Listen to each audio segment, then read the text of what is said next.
Shalom, di sini saya akan menjelaskan tentang materi PJOK dari kelas 12 yaitu simulasi perlombaan atletik.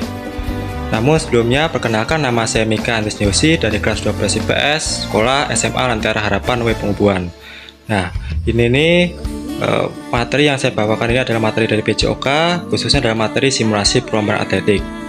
Nah, pendahuluannya atau latar belakang daripada pengangkatan materi ini adalah peserta didik ini melalui materi yang diajarkan supaya peserta didik itu bisa menyelenggarakan sebuah perlombaan atletik jika pada kemudian hari mereka diminta untuk menjadi panitia sebuah perlombaan atletik.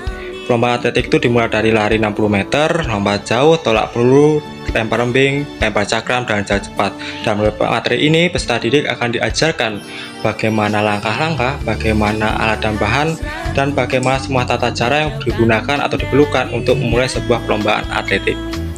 Nah, yang pertama peralatan setiap cabang perlombaan atletik. Pertama, lari 60 meter. Hal pertama yang perlu kita siapkan itu tentu saja ada lintasan larinya yaitu sepanjang 60 meter. Lalu yang kedua, kita itu perlu menyiapkan cone atau penanda garis start sebagai patokan garis start pelari.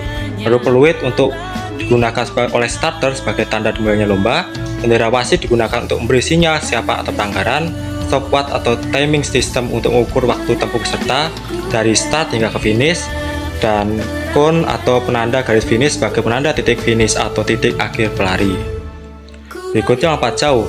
Yang terutama kita perlu adanya lintasan dan bakuan pasir lompat jauh. Bakuan ini maksudnya bak pasir tempat para peserta lompat jauh mendarat. Nah, yang pertama kita perlu itu adalah balok tolakan, tempat atlet melakukan tolakan dan tempat untuk memantau apakah peserta melakukan pelanggaran. Maksudnya adalah jika kaki peserta melewati garis atau balok tolakan maka dia melakukan pelanggaran.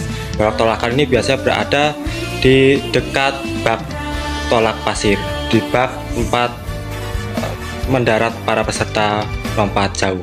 Nah, lalu ada penggaris ukur atau pita ukur. Nah, ini berguna untuk mengukur jarak lompatan dari balok tolakan ke titik pendaratan pertama. Lalu ada garu pasir atau alat perata pasir yang digunakan untuk merapikan permukaan pasir setelah setiap lompatan. Lalu berikutnya tolak peluru.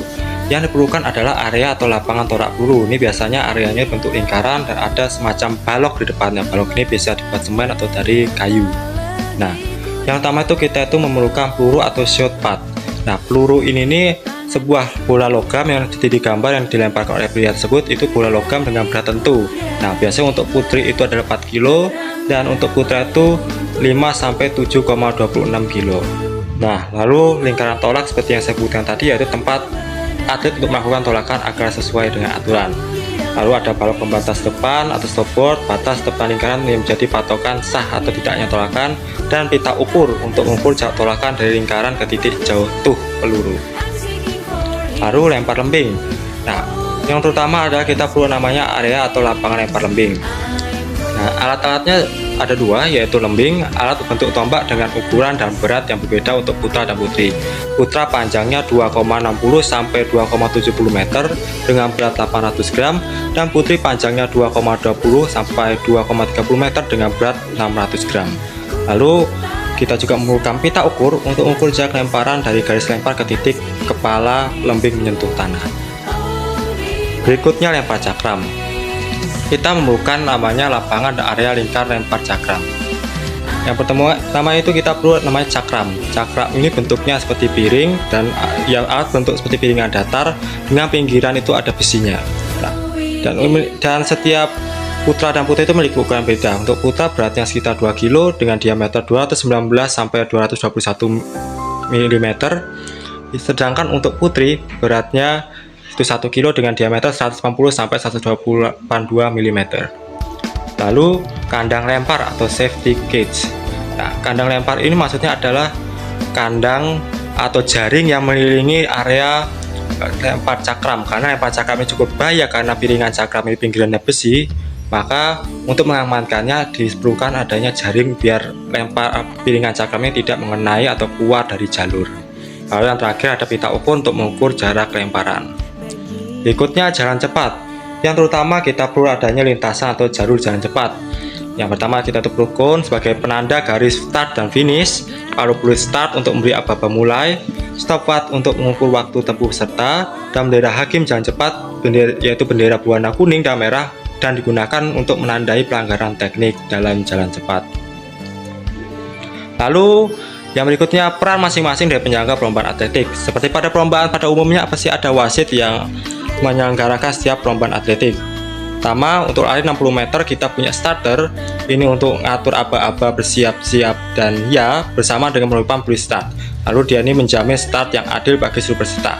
Berikutnya, juri lintasan atau lane judge itu untuk mengawasi setiap lintasan agar peserta tidak keluar dari jalur dan melaporkan jika ada pelanggaran yang terjadi selama lomba. Lalu ada juri finish atau finish judge untuk menentukan urutan datang peserta di garis finish dan mengawasi siapa yang pertama kali menyentuh garis finish. Berikutnya ada tim keeper, yaitu untuk mencatat waktu yang akan memegang stopwatch dan mencatat setiap waktu kedatangan peserta. Lalu ada juri pencatat hasil untuk mencatat hasil, dan wasit lomba yang mengawasi seluruh jalannya lomba agar sesuai aturan dan membuat keputusan bila terjadi protes atau sengketa saat perlombaan sedang berlangsung. Berikutnya, lompat jauh. Kita mempunyai wasit kepala yang dia ini fungsinya untuk mengawasi alur lomba dari awal hingga akhir dan untuk menentukan apakah setiap lompatan itu sah atau tidak.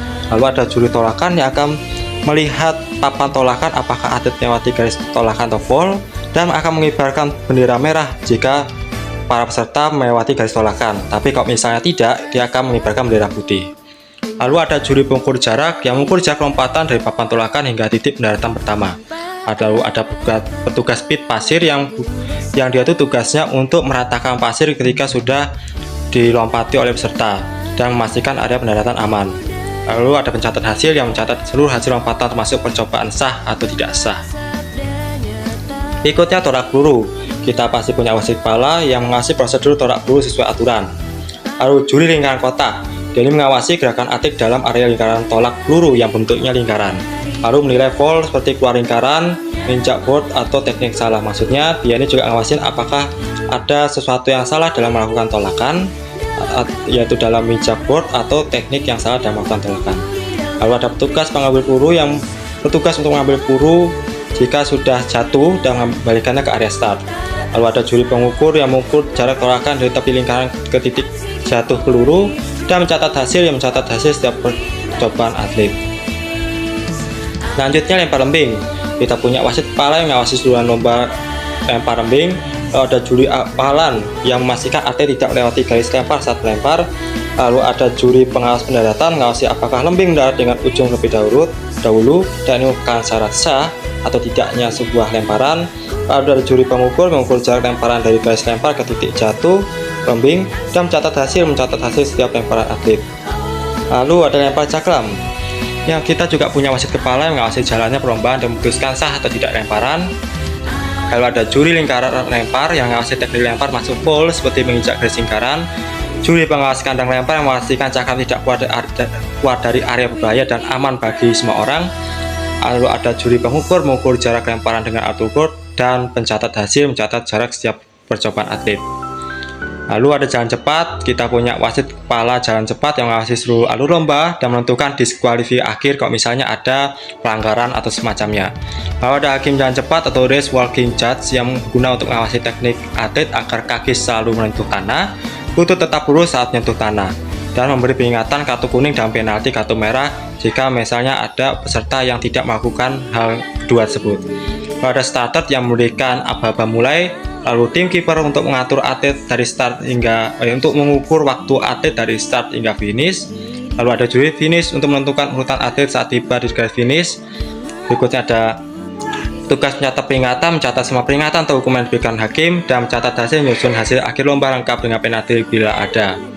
Nah, sebenarnya dari sekian yang saya sebutkan tadi, mulai dari peralatan ataupun petugas ini bisa dikurangi sesuai dengan misalnya kalau nggak kondisi yang memaksa, tapi jangan sampai hal-hal yang inti atau hal-hal yang penting daripada peralatan dan peran ini hilang sehingga perlombaan tidak bisa berjalan dengan baik. Dan itu bisa sesuaikan kalau misalnya benar-benar panitia tidak ada, maka bisa sesuaikan jumlahnya, tapi jangan sampai menghilangkan bagian-bagian yang benar penting. Sekian dari saya, mohon maaf bila ada kesalahan. Sekian, terima kasih.